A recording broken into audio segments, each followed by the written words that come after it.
Guessing that you heard about the debacle that was getting to and from the outdoor Avs game at the Air Force Academy over the weekend. People lined up for miles and hours on I-25 and missing the game. The Academy blamed road construction. CDOT pushed back. Today, our Steve Staker found a bit of military intelligence that all of us could have used ahead of time. It was one of the best national anthems I've ever seen. For Avs season ticket holder Mark Smith, Saturday's game was special. He served in the Navy for 5 years, which also gave him some perspective on what happened before and after the game. It was a military installation. It wasn't designed to get in and out easy. Stalled traffic, both entering and leaving the academy, made people late for the game and late to get home. The Air Force Academy blamed much of it on conditions along I-25 and emergency repairs on potholes.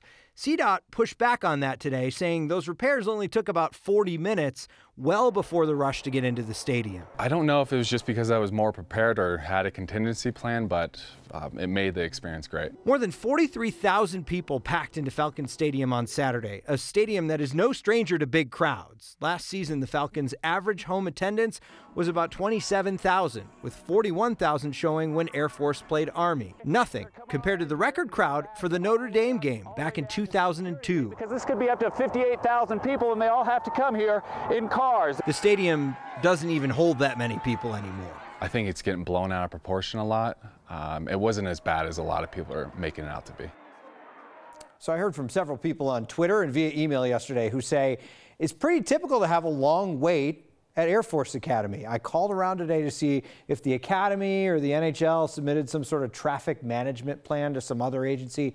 Doesn't sound like that was required. Though the Air Force Assistant Athletic Director says the Academy and the NHL sat down several times to discuss the plan for parking and for entry. Kyle. Steve, you were down there that night.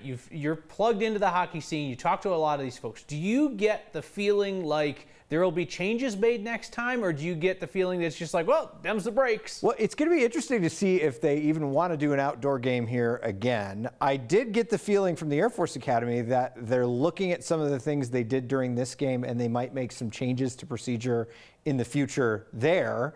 Now, whether or not that's ever going to happen, an outdoor game will ever happen at the Air Force Academy again, probably not.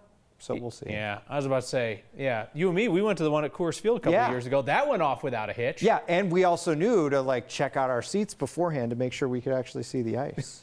we did check that out, didn't we? Some people paid a lot. A lot of money. See nothing. All right, thanks, Steve.